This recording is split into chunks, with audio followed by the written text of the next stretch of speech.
চলতে পুরে যে শিক্ষা জেলেছে।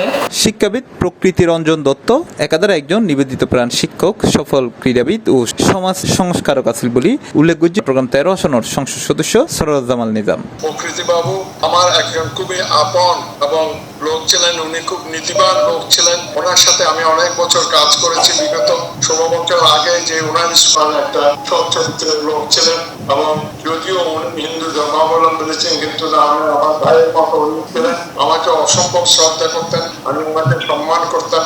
সোমবার মেয়ের 7 তারিখ বিকালে নগরীর থিয়েটার ইনস্টিটিউট মিলনায়তনত শিক্ষাবিদ প্রকৃতি রঞ্জন দত্তর নাগরিক সুখ সভা ভার্চুয়ালি যুক্ত এর প্রধান অতিথির বক্তব্যে তিনি এসব কথা হয়। যেভাবে খেলেছে, যেভাবে সময় দিয়েছে, আমি সেটা ভুলতে পারবো না। আমার মৃত্যুতে আমি অসম্ভব শোকাহত হয়েছি এবং ভগবান ঈশ্বর যাতে ওনার মঙ্গল করেন এবং আগামী দিনে ওনার পরিবার যাতে নিয়ে থাকে, আমি চেষ্টা করবো। ওনার মতো একটা ব্যক্তিকে হারিয়ে আমি আজকে অসম্ভব ভারাক্রান্ত হৃদয়। উনি থাকলে হয়তো দেশের এবং সমাজে অনেক ভালো কাজ উনি করতে পারতেন। এই সম্মেলনে অতিথি হিসেবে আরো উপস্থিত আছেন দক্ষিণ বন্দর উচ্চ বিদ্যালয়ের প্রতিষ্ঠাতা ও সভাপতি বীর মুক্তিযোদ্ধা লিয়াকত আলী চৌধুরী, লতিফা সিদ্দিকী ডিগ্রি কলেজের অধ্যক্ষ শিমুল বড়ুয়া, সিংহরা রামকানাই উচ্চ বিদ্যালয়ের সাবেক সভাপতি আনন্দমোহন চৌধুরী, প্রকৌশলী ইমন দত্ত।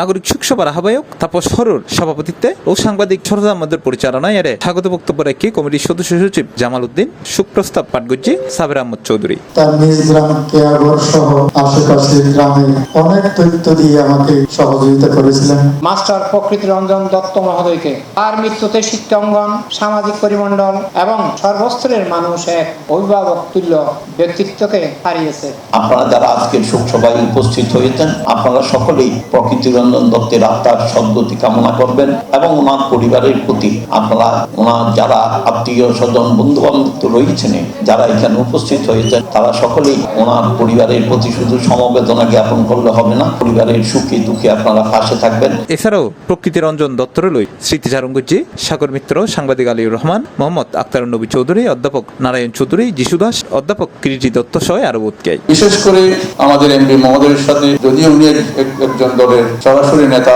তারপরেও উনি, আমি যতটুকু দেখেছি, উনি যে কোনো সময় যে কোনো সামাজিক বা শিক্ষাঙ্গনের কোনো কার্যক্রমে উনি দ্বিধাবোধ করতেন না। উনি সরাসরি যোগাযোগ করতেন এবং ওনার মনের কথা উনি আমাকে খুলে বলতেন। উনি 3 বছর ওনার শিক্ষকতা জীবনে 3 বছর বেতন নেন।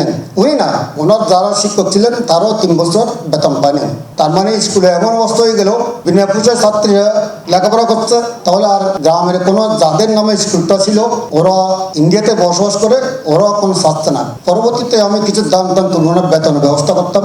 পরবর্তী আপনারা এরপরে উনি যখন আমি সরকারি চাকরি করতাম, রিটায়ার হয়েছে, উনি আমাকে জোর করে 1912 সালে আমাকে সভাপতি করেছেন। সভাপতি করার পরে তখন উনি আবার কারিতার সাথে ছিলেন, আমাকে বললেন মাঠটা তো একদম খেলাধুলার জন্য ব্যবস্থা হচ্ছে না।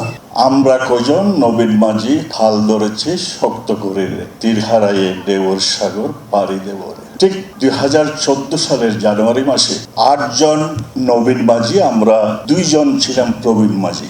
10 জনে আমরা দক্ষিণ বন্দর স্কুল গড়ার কাজে নৌকায় উঠে বসেছিলাম এবং সেই নৌকার পরিচালক ছিলেন আমাদের এই প্রকৃতি রঞ্জন স্যার। এর আগে প্রকৃতি রঞ্জন দত্তর প্রতিকৃতি ফুল দিয়ে শ্রদ্ধা জানানো হয়। এরপর সুখ সঙ্গীত পরিবেশন করছি সঙ্গীত পরিষদ চট্টগ্রামের শিল্পীল। জ্ঞানের নয় কোনো শেষ, শিক্ষকের বাণী বেঁচে থাকে যুগে যুগে হয় না নিঃশেষ। C+ TV, Chittagong.